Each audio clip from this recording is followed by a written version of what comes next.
Lesbian detectives, unsolved cases. She's still missing. Yeah, they haven't found her yet. Well, let's talk about it. They say he vanished without a trace. Could it be a psychotic break or a tragic accident? Police don't know where the body went. Unsolved murders, body still missing. That's unheard. Where's the witness? Lesbian detectives, what's going on? City on high alert, this out the norm. He did what, the who? Man, that ain't real, these crimes ain't true. Then come uncover these theories with us. We live right now, tuning in is a must. Right now, lesbian detectives, lesbian detectives. We about to start the show, so get your popcorn ready to go. Pay attention to the message I present to you, lesbian. This is Lesbian Detectives. I'm Sierra. And I'm Elizabeth. And we are here to talk about missing and unsolved murders. We are discussing cases that you have forgotten about or never even heard of. So sit back, relax, and let's start this podcast.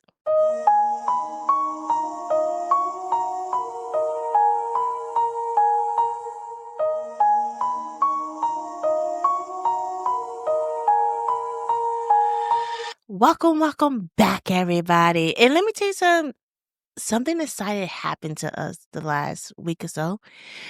A popular account actually gave us a big shout out. It was a popular lesbian mom account. It's called Gay Moms Club. They have an app. They have so many different things. And they shouted out our little podcast. Was I crying? Yes. I mean, it was just a exciting moment that somebody listened to our podcast, that somebody thinks so highly of our podcast and gave us a shout out. I mean, it felt amazing that I don't know. I was crying, guys. I was crying a little bit. It meant the world to us. Thank you. So this case right here is very true to my heart. I was going to do this case a while ago, but something told me to stop and wait for this case. And I'm like, why? Like, I really want to do this case. And I'm glad I did because so much information just came out about this case. Because I wrote this case a while ago. So when it came out, I had to go back and rewrite. And I'm like, this case is about to be solved. Like, we that close, guys. We that close. Now, I feel like it's time to do this case. Like, to get it back out there. The police are on their duty. Now, let's get us on our duty.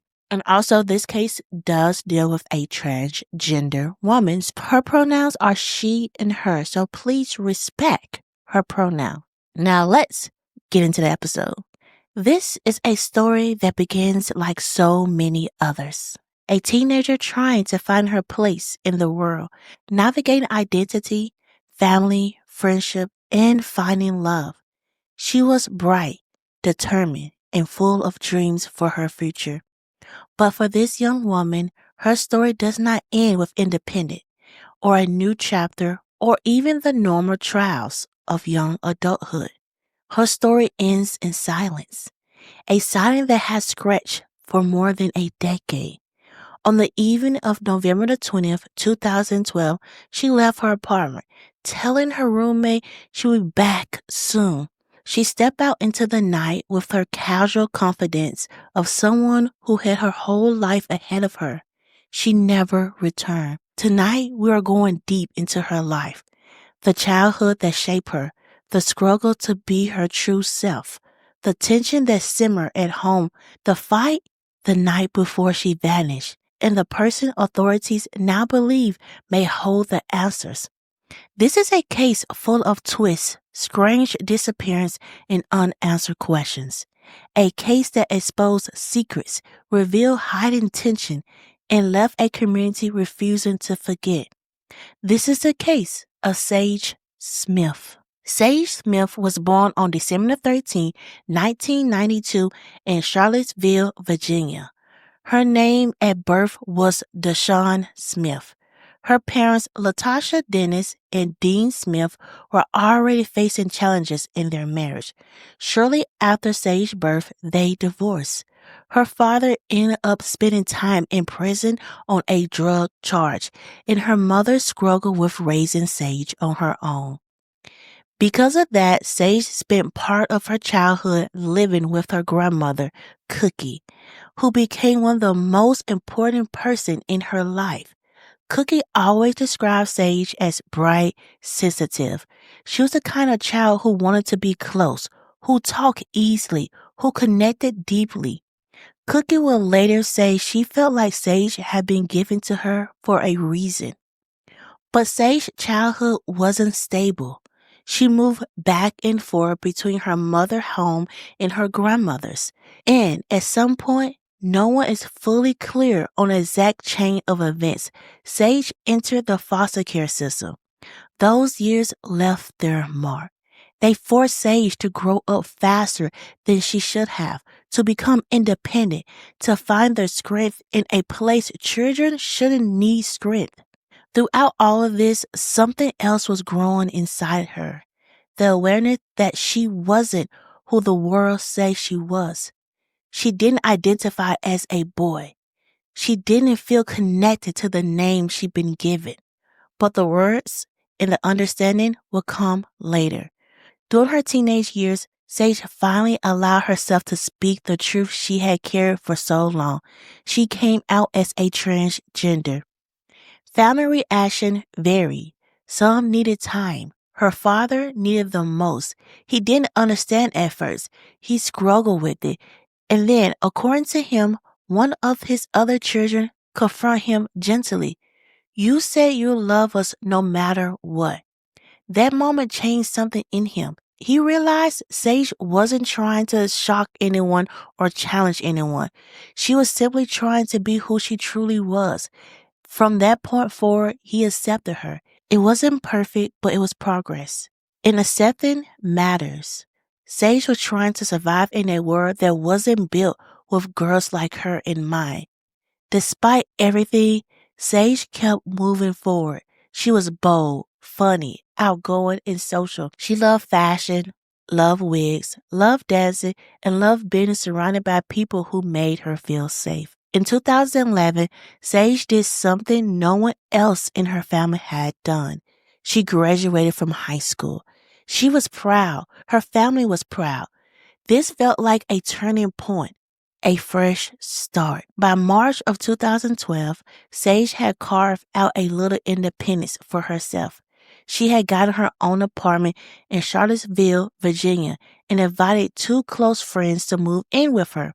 This trio settled into life in the busy college town, home to the University of Virginia, tucked northwest of Richmond and southwest of Washington, D.C. Sage loved having her own space. She stayed in constant touch with her parents and grandmother and her many step-siblings from both sides of her family. No matter how grown she felt, she never drifted far from the people who raised her. When she wasn't working or hanging out at home, Sage and her friends spent their nights at one of the few queer-friendly spots in Charlottesville, a local club that welcomed them with open arms. Sage lit up in that space. She loved to dance, to laugh, to be the center of the room. She even recorded YouTube videos of herself dancing, capturing the joy she felt when the music hit. And in the days before she vanished, everything seemed normal. Ordinary plans, ordinary conversation, and an ordinary rhythm to her days. But somewhere in the ordinary routine, something happened to Sage Smith. Something that would change everything. The night of November 19, 2012 was meant to be a celebration. Sage, Aubrey, and Shakira had prepared for a small gathering at their Charlottesville apartment to celebrate Shakira's 19th birthday. Music filled the room, laughter bounced off the walls, and for a moment the stress of everyday life seemed far away. But as the evening went on, tensions arrived uninvited. A girl showed up at the party angry, claiming she wanted to fight one of Sage's friends over a man. The argument quickly escalated, moving outside into the cool night air. Sage, protected and unwilling to stand by while her friend was threatened, stepped in. The confrontation turned physical, and Sage became involved in a fight with a young man named Jamel, a friend from her social circle. By around 11 p.m., the police arrived at the scene. Jamel filed a report against Sage, claiming she damaged his vehicle. Officers documented the incident, but no arrests were made, and soon the police left. The party celebration had ended, replaced with frustration and unresolved tension. The next morning, Shakira decided to remove herself from the situation. She called her friends in Virginia, asking them to come pick her up to take a short trip to the coast for a few days. Sage, meanwhile, was still at the apartments, and according to Shakira, there was lingering tension between them. Sage was angry at Shakira, believing she should have stepped in during the fight to support her. Despite the drama, Sage moved forward with her plans. The next morning, she called her father to congratulate him on his anniversary of his release from jail. During that call, she also asked for money. Source difference on exactly what it was for. Some say Sage wanted it to get her hair braided. Others suggested she intended to buy a TV for the apartment. Sage was also looking forward to Thanksgiving. She planned to travel to surprise her stepsister who lived with her mother, Latasha. She was eager to see her mother's new home and spend time with her family. Yet, according to Latasha, Sage never responded to her calls or texts that day, and a usual silence that would soon cause worry. By the evening, Sage was at the apartment getting ready for a date around 5 p.m. She prepared herself carefully, choosing her outfit and making sure she looked her best. At 5:54 p.m., she woke Aubrey, who had been resting in the living room, to let her know she was heading out and would be back later. Aubrey, used to Sage's busy social life, barely thought twice about it. But hours later, Aubrey awoke into an empty apartment. The lights were out, and Sage was nowhere to be found. Calls to her cell phone went straight to voicemail, unusual for someone so connected and careful with her phone. For the first time, a chilling worry set in. Something wasn't right. Sage, who had always been cautious and independent, had disappeared without a trace. And with that, the clock began ticking on one of the most mysterious disappearances in Charlottesville has ever seen. By the morning of November 21st, 2012, Sage still hadn't returned home. Aubrey tried repeatedly to reach her on her cell phone, but every call went straight to voicemail. This was unusual. Sage always kept her phone close, always answered her message. A sense of uneasy began to grow. Concerned, Aubrey reached out to Sage's grandmother, Cookie. Cookie's heart sank the moment she heard the news. Something felt wrong. She told Aubrey to contact her immediately if Sage didn't come home that night. By then, it was clear that this wasn't just Sage being out late or busy with friends. When Sage failed to appear for Thanksgiving dinner, panic set in for her family. She would have never skipped a family gathering, especially one with her stepsister and her mother new home to visit. That's when Latasha officially reported Sage missing. Investigators began investigating immediately. Friends were questioned, and detectives tried to retrace Sage's last known movement. The trail led them back to an apartment she shared with Aubrey and Shakira. It became clear that Sage had been seen leaving the apartment on the evening of November 20th, heading out for a date. During the investigation, Sage's cell phone records revealed a lead. The last phone number she had contacted belonged to a man named Eric McFadden. Eric McFadden was a young man, 21 years old in 2012, navigating his own complicated life. Friends would later describe him as someone who was struggling with his identity, not fully out about his sexuality. He was reportedly gay or bisexual, but terrified of letting the truth be known, particularly to his girlfriend, who had no idea of his secret. It was in this context that Eric met Sage. Their connection began online, casual at first, but they eventually spent time together in person. Over time, Sage became part of a world Eric was desperate to keep hidden. According to some accounts, he even gave money to ensure she wouldn't reveal what he kept a secret, maintaining the fragile balance of his double life. On the evening of November 20th, 2012, Their worlds would collide in ways that remain chillingly mysterious. Cell phone records later revealed that Eric was planning to meet Sage at the Hampton Inn in Charlottesville. Text messages indicate that Sage was running late, but otherwise, no warning of the events to come. Her last known location that evening was near the Amtrak station, and while the significance of that location remains unclear, it seems inconsistent with Sage's character.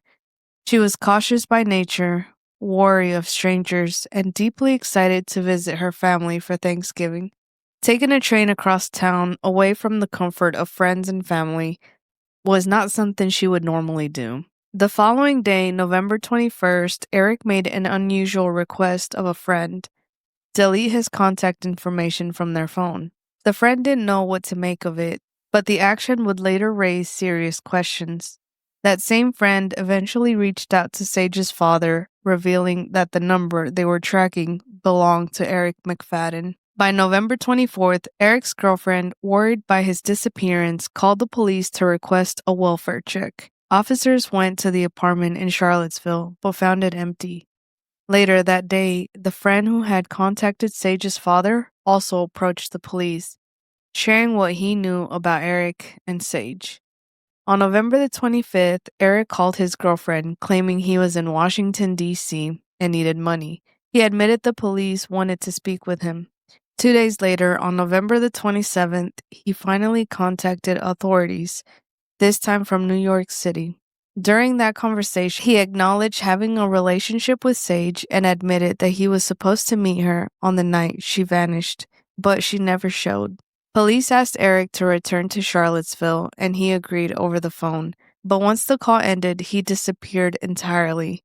Over the following days, his girlfriend received conflicting messages.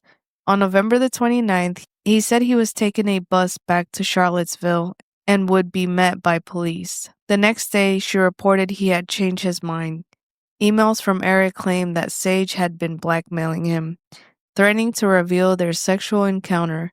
He admitted to meeting her that night, but claimed he had no knowledge of what happened afterward. Eric also told the authorities that Sage had many enemies, a troubling assertion given the uncertainty surrounding her disappearance. While the focus must remain on Sage, the strange trajectory of Eric's behavior cast a shadow over the case. Oddly, despite becoming a person of interest, Eric was not reported as missing until 2019. During police interviews, Sage's family cited a miscommunication. They believed Eric's father had already filed a missing persons report, but the delay raises questions. Did someone in the family know where he had been all those years? Even if they believed he was missing, why wasn't there a persistent follow-up? Most parents would call detectives repeatedly, desperate for answers. The gaps, the silence, and the mysterious movements of Eric McFadden made this case as complex as it is heartbreaking. And through it all, Sage remains the central figure, a young woman whose life was abruptly and violently interrupted, leaving family, friends, and a community desperate for answers. After Sage's disappearance, her family was left in a state of unbearable uncertainty. Every unanswered call, every silence on her cell phone, every lead that went nowhere, deepened the ache. For her grandmother, Lolita, it was more than worry. It was heartbreak. She had raised Sage for part of her childhood, had been her first grandchild, and had shared countless quiet moments together. Now she faced the impossible, a granddaughter who had simply vanished. Sage's mother, Latasha, also struggled with guilt and fear. She remembered the small details, the way Sage laughed, the way she insisted on visiting for Thanksgiving, her excitement to see her new home and surprise her stepsisters. Every what if haunted her. What if she had called more? What if she had insisted Sage stay home? The questions were endless, and the lack of answers were unbearable. In Charlottesville, the community began to react. Some feared that Sage's case wasn't receiving the attention it deserved because of her identity. As a young, Black, transgender woman, She had faced a world that was often dismissive or prejudiced. Many in the LGBTQ plus community worried that bias had slowed the investigation or influenced how seriously her disappearance was taken. Amy Sarah Marshall, the president of Charlottesville's Pride at the moment, spoke out. There's a general dismissive attitude towards Sage's disappearance. We want to make sure this gets as much attention and value from the community as any other disappearance would. This is a chance for us to look at how we can respond efficiently when someone goes missing. Authorities, however, maintained that they were pursuing the case. Charlottesville Police Chief Tim Longo emphasized, "We see this as a member of our community who is missing. The silence you perceived isn't disinterest. It's part of an investigation that requires careful handling. We have never stopped working to find Sage." For years, leads went cold. Friends like Aubrey and Shakira were interviewed repeatedly, questioned about the night of the party, about the date Sage had planned, about anyone she had interacted with. They recounted every detail they could remember: the fight, the tension, Sage's mood, the text messages, and the late night calls. Each detail was crucial, but the trail remained frustratingly thin. Meanwhile, Eric McFadden, the person of interest, remained elusive. Sage's family and the police attempted to track him down, but he disappeared shortly after Sage did. His movements, his whereabouts, and even his intentions were unclear for years. Family members were frustrated and desperate for answers, unsure whether Eric held the key to finding Sage or understanding what had happened to her. In the years that followed, the case became a quiet but constant presence in the lives of those who loved her. Every holiday, every birthday, every milestone without Sage became a reminder of the void she left behind. Her family never stopped hoping and never stopped searching. Then, nearly 13 years after her disappearance, there was a breakthrough. Detectives discovered that Eric McFadden might be living in Los Angeles, attempting to change his name. Investigators managed to track him down and conduct an interview, the first direct contact with him in over a decade. While details of that conversation remain confidential due to the ongoing investigation, it marked a significant development, a thread that could finally unravel the truth about what happened to Sage Smith. Throughout it all, the community, her friends, and her family have remained steadfast. They speak her name, hold on to her memory, and advocate for justice. Sage is remembered not just for the tragedy of her disappearance, but for the vibrancy she brought to everyone around her. The laughter, the dance, the courage, and the joy she radiated. Charlottesville continues to search for answers. And while the years have passed, the message from the police remains clear. Sage was someone's child, a friend, a beloved member of this community. Sage deserves answers, and Sage deserves the dignity of the truth. For Sage's family, friends, and the city, hope is now mixed with urgency. Every new lead, every new development carries the possibility that the years of silence and pain could finally end. Sage's family remembers her vividly. Her love of dance, her energy, her laughter, and her courage in living openly as a transgender woman, despite the challenges she faced. Her friends, Aubrey and Shakira, recalled her magnetic presence and the way she could light up a room. Every now they remember the last time they saw her, the subtle signs of tension, and the hope that she would return home safely. The community in Charlottesville had also reflected on the lesson from Sage's case. Many have recognized the need to support LGBTQ plus individuals, particularly young Black transgender women, who often face both visibility and vulnerability.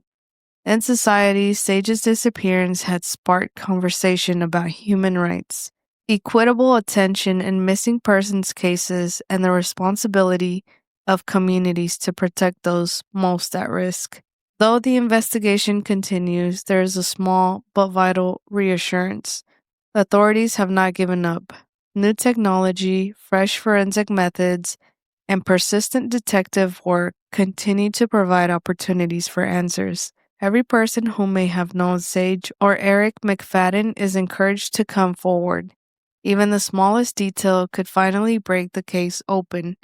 For her family, friends, and the city of Charlottesville, Sage Smith's story is not just about a missing person. It's about memory, justice, and the unwavering hope that the truth will prevail. Sage deserves the truth. She deserves justice, and the search for answers, and for closure will continue as long as anyone who loved her remembers her name. Sage Smith was a 19-year-old when she vanished. She was a daughter, a granddaughter, a friend, a roommate, and a beloved member of the community. And even now, over a decade later, her story continues to resonate, a reminder of both the fragility of life and the strength of those who refuse to forget.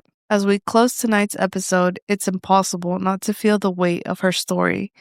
The woman who fought to be herself in a world that didn't always understand her, who navigated the challenges of a family identity and first love with courage beyond her years. She was bright, full of life, and fiercely determined to live authentically, even when the world around her seems unkind or unaccepting. Her name was Sage Smith, and though she vanished over a decade ago, her spirit remains alive in the memories of her family, her grandmother Lolita, her mother Latasha, and her friends Aubrey and Shakira. They remembered her laughter, her energy, the way she could light up a room, and the small, quiet moments that revealed who she truly was. Her struggle was not just about surviving the challenges of adolescence or navigating the complexities of being a transgender young woman. It was about living fully, openly, and unapologetically. And yet, despite her strength, she disappeared into silence, leaving questions that remained unanswered to this day. This is the story of resilience, love, and longing for justice. This is a story of resilience, love, and longing for justice. Sage's story reminds us of the fragility of life, the importance of community, and the enduring power of memory. She deserves answers, she deserves justice, and if her family and friends speak about her name, she will never forget. So tonight we honor her courage, her life, and her spirit, and we keep searching, remembering, and hoping that one day the silence will end, and the truth about what happened to Sage will finally be known. This is the case of Sage Smith. Now let's get into some theories. Theories. Let's get into some theories. Let's get into some theories. Everyone is a suspect until proven guilty. Let's get into some theories. Lesbian detectives. What type of thoughts you thinking? What theories running through your mind? I'm thinking all types of suspicion. Uncover the truth, what we can find. Witness say they saw somebody creeping out the back door. What you think they did it for? That's so crazy, I'm not sure. They found a car, where could she be? Here go another puzzle piece. Researching through your history. It's plenty unsolved mysteries. Everyone is a suspect until proven guilty. Let's get into some theories, yeah. Let's get into some theories. Let's get into some theories. Everyone is a suspect until proven guilty. Let's get into some theories. Lesbian detectives. You or me? Go ahead. Let me tell you something, and I'm going to tell every person that's in the LGBT community. If you have to hide your relationship from the world, your family, your friends, don't be with that person, because that person is hiding for a reason. You would never be that person's real relationship. Yeah. They're going to have a wife. They're going to have a husband. You will always be the side piece. You will always be in the shadows. If that person can't love you fully and openly, do not be with that person. And I'm telling you, I have never been through that because I was not that person. If you not out in the community, I couldn't be with you. That was my thing. But for her to hide, and I feel like a lot of transgenders go through this. I feel like because whoever they with, they do not want to be out sometimes. definitely a lot of transgender that's becoming a man to a woman. So I feel like they go through the most sometimes. Sometimes are with a man that doesn't want to be out, that doesn't want family and friends to know that they're with this person. Just like how Eric was treating Sage, that's what happened. I feel like, I don't know if Sage was blackmailing him. That's what he said that she was doing. He was paying her to keep his secret. To me, I feel like something happened that night. They met up. Something happened that night. Sage was probably like, okay, you know what? I'm tired of hiding, or I want people to know, because it seemed like Sage wasn't the type of person to hide who she was. I feel like if you have to go back into the closet, that ain't a relationship for you. And I feel like Sage probably felt that same way. She like, I want to experience love. I want somebody to love me. I don't want to be hiding in the shadows, because also I remember Eric had a girlfriend. Mm-hmm. So Sage knew she was a side piece. She probably didn't want to be a side piece no more. She want to be the main person. She want to hang out with Eric and his friends and his family. Mm-hmm. So I feel like he hurt her because he do not want to come out. And let me tell you something, when he does come out, it's going to be dangerous for him. Not because, oh, like he's in the community. No, because you murdered somebody and you also going to go to jail. And sometimes it's not easy for gay men in jail. So Eric effed up at the end of the day. And I'm telling you, I feel like his family has been helping him hide because he was 21. No 21-year-old have that mindset to run away and hide underground. He probably had family and friends like helping him. I mean, he probably did have the mindset, but how he's running for nearly 13 years and the police have never found him, and they finally found him this year. Like, he had to have money. You know, it's a lot that he had to have. And I don't believe that he probably had that amount of money to hide. He probably had friends and family helping him along the way. But I do think Eric is responsible for Sage's death. And I am brokenhearted that she had to go through that. I wish she found somebody that loved her. Not love who she is to them, but love her inside and out and the person she's becoming. Mm-hmm. You know, I'm just sad. Yeah, I definitely think it was Eric. He had the most to lose. And like you mentioned, according to Eric, Sage was going to rat him out. So he didn't want that. He wasn't ready.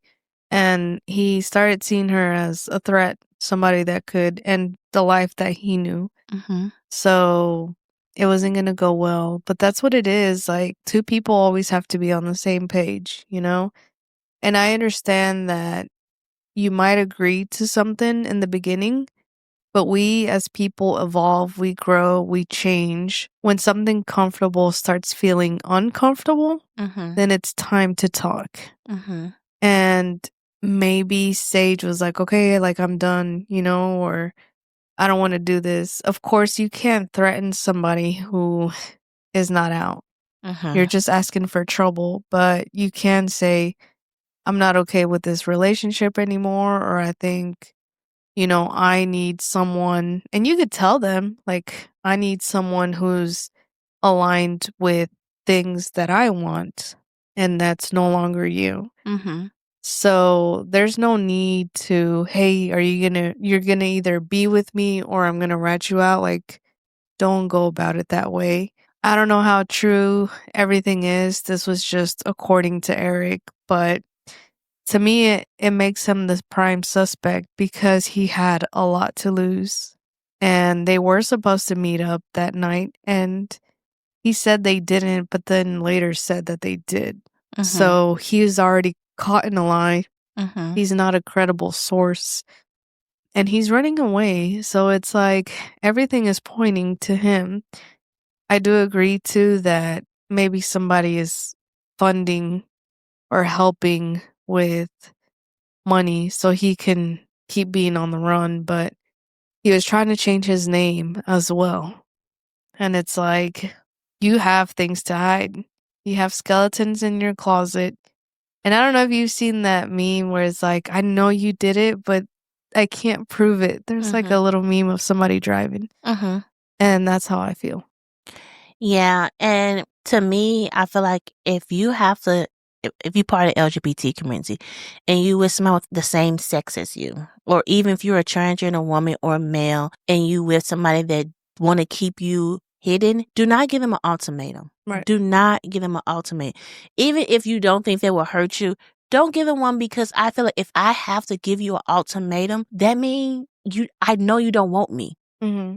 That means I'm giving you options to say, hey, I'm done. Because an ultimatum to me is basically like, you got to choose this or that. And if you give them that means you have constantly went to them over and over and over again and asked for the like not even ultimate, like, hey, she probably say, hey, I want you to be out and I want to be your main girl.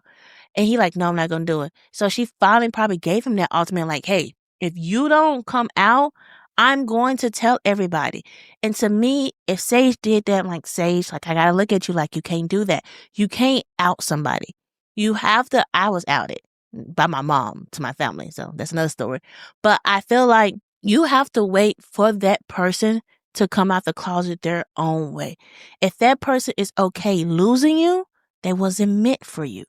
So I'm telling you, I'm calling myself an auntie. I'm telling you as an auntie, if you have to give that person an ultimatum, don't be with them. If you have to force that person out the closet, don't be with them. Be who you are and don't worry about anybody else. Like, I know, like, all this world is scary, but it's okay. Step by step, day by day. And it will get a little better. You know, life be life sometimes. But we both agree on our theories that we feel like Eric is involved. Somebody's helping him out. We don't know how the conversation went that night. We're not victim blaming, but we do feel like it probably was a conversation about Eric being outed or Eric getting scared that he will be outed, because we don't know. But it seemed like this case is getting back out there. The police found him. They're getting information from him. They're doing interviews with him. So this case feel like it's about to be solved, and I hope it does. And I hope that Sage parents and grandmother get the answers they need. This is our episode. I hope you love it. This one was a dear heart to me. We are on all podcast platforms. Our episodes hit every Friday. We are on all social media. Check us out on YouTube. Like, comment, and subscribe. Give us a 5-star rating. This is Last with Detectives. Don't forget, everybody's a suspect Until proven innocent. Bye. Lesbian detectives. Unsolved cases. She's still missing. Yeah, they haven't found her yet. Well, let's talk about it. They say he vanished without a trace. Could it be a psychotic break or a tragic accident? Police don't know where the body went. Unsolved murders, body still missing. That's unheard. Where's the witness? Lesbian detectives, what's going on? City on high alert, this out the norm. He did what, the who? Man, that ain't real, these crimes ain't true. Then come uncover these theories with us. We live right now, tuning in is a must. Right now, lesbian detective. Lesbian detective. We about to start the show, so get your popcorn ready, let's go. Pay attention to the message I present to you, the lesbian detectives.